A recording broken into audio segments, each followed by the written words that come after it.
Petrópolis. Merece os louvores que lhe teceram poetas e artistas que visitavam o imperador Dom Pedro II, na cidade por ele criada em 1843. Meu Deus do céu! Ele próprio dizia em carta a um amigo que em Petrópolis era possível desfrutar a luxuriante natureza do Brasil.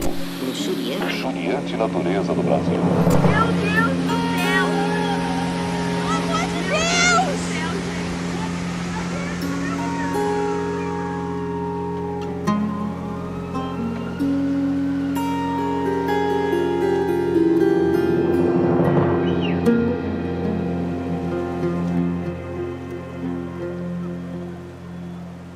Primeira coisa que vem na imagem são os destroços, as filas de pessoas querendo saber dos seus entes queridos aonde estão. A fila de pessoas atrás das cestas de comidas e roupas. Eu vi destroços, tristeza, que também me entristeceram muito. Minha irmã, a família da minha irmã está desaparecida ainda. E a casa dela era aqui. Até agora não tem nada, tô desde 5h30 da manhã aí. Entendeu? Então a gente vai desistir não. Com ajuda, sem ajuda a gente vai continuar. O que aconteceu em Petrópolis, primeiro foi uma chuva muito acima do normal. Choveu 223 milímetros em 4 horas. Isso é uma chuva muito rara, né? Ela acontece cerca de uma vez a cada 300 anos ou mais. A chuva atingiu Petrópolis com uma intensidade muito grande, ou seja, além do volume ser grande, os picos de intensidade dessa chuva foram muito grandes também. Isso causou os dois grandes problemas que a gente viu, né? Um foi os deslizamentos. Gente, eu filmei aqui agora, tava tudo direitinho ali. E o outro foi as inundações. O que aconteceu? Que agora, todos os anos, a gente assiste no noticiário chuvas intensas, deslizamentos, inundações abruptas. O desastre não é natural. O desastre é produto de tudo aquilo que nós não fizemos e que eu vou resumir chamando de planejamento racional do processo de ocupação das terras. A gente tem chamado a atenção para uma situação de emergência habitacional que a gente está vivendo no Brasil, fruto de um agravamento da crise econômica, que, consequentemente, faz com que aconteça um aumento dos desempregos e, consequentemente, as pessoas fiquem entre uma situação que ela precisa ou pagar aluguel ou comer. E o que resta para elas, diante da total falta de política urbana habitacional, é se abrigar aonde é possível. E esse aonde é possível, na grandíssima maioria das vezes, são áreas ambientalmente frágeis, são áreas onde não há nenhum apoio do poder público para que elas sejam acolhidas. E com segurança, sobretudo, de forma digna. Hoje eu estou tirando corpos, tirei o corpo da minha mãe. Ontem eu socorri meu filho, socorri vizinhos, levando para o pronto-socorro. Meu filho está bem, está no Santa Teresa internado, mas está bem. Consegui tirar com vida, apesar da lama. E minha mãe, infelizmente, nós vamos ter que enterrar ela, porque não teve jeito.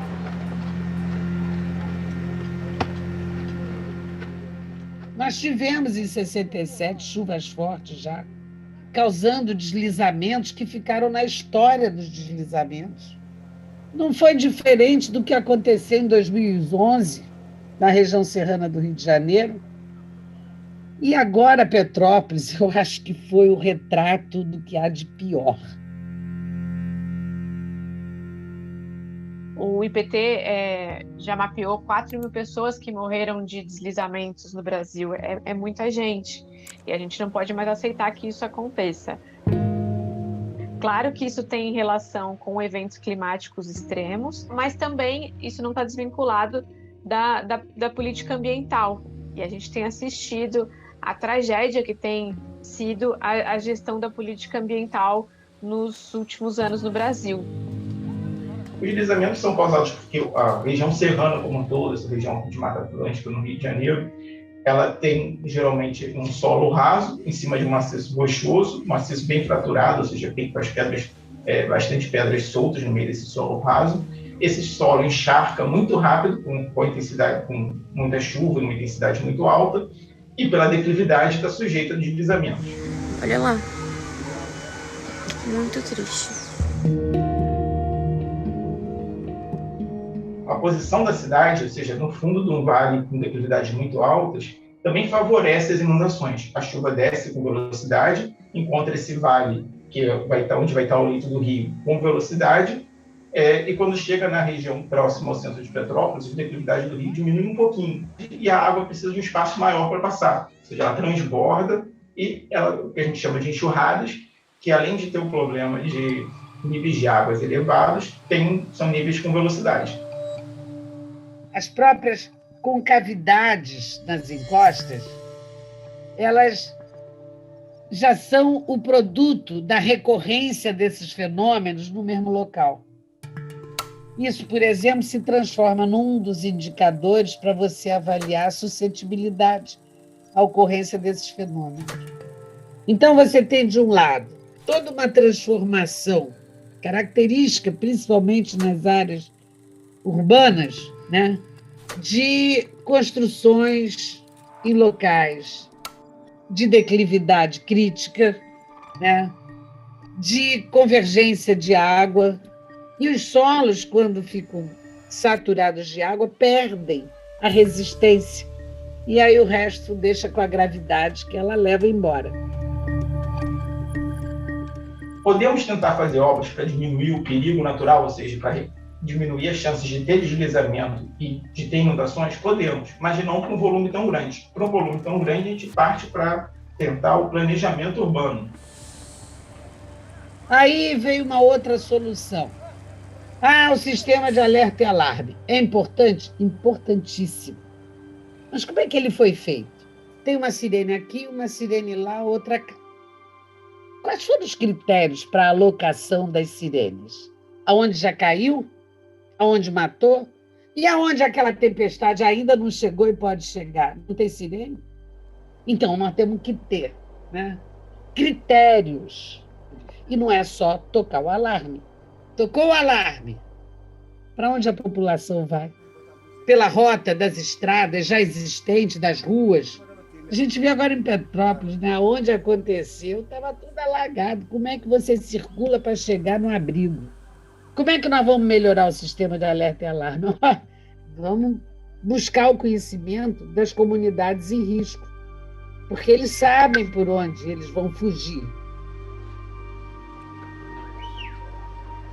Então, é preciso pensar urgentemente uma política de acolhimento para essas famílias, uma política de que elas possam ser atendidas em definitivo, né, que elas possam construir e morar com segurança, e para isso não precisa ser necessariamente por transferência de propriedade, mas pode ser por políticas de locação social, ou mesmo políticas de assistência técnica, que elas possam construir com assistência técnica para habitação de interesse social, e isso já é previsto na nossa legislação urbanística e não é utilizado.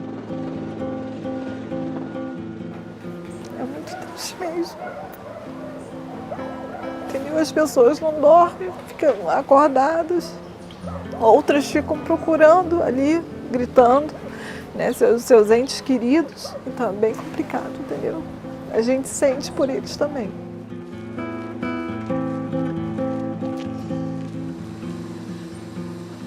Não dá para a gente pensar em sair dessa situação sem discutir clima e situação urbana habitacional do Brasil. As mudanças climáticas, alguns cenários indicam que vai aumentar em 30% os eventos extremos, as chuvas extremas. Entretanto, a ocupação do solo, a ocupação da bacia hidrográfica pode aumentar os riscos de inundação em até 500%, ou seja, muito mais do que as mudanças climáticas. Isso mostra que um grande desafio das cidades é planejar a sua ocupação, fazer um planejamento inteligente. Então, a chance de acontecer de novo vai aumentando com o passar do tempo, não só por causa da possibilidade das chuvas ficarem mais intensas, como por ter mais gente exposta a esse tipo de risco. Se houver grandes mudanças que dificilmente ocorrerão, nós poderíamos pensar na reversão desse processo da atmosfera. Não adianta mais falar da chuva forte, é a maior chuva em 50 anos, serão cada vez maiores. Se nós quisermos evitar outros desastres, nós vamos precisar mudar de atitude. Escolher o nosso caminho. Ou então, até o próximo desastre.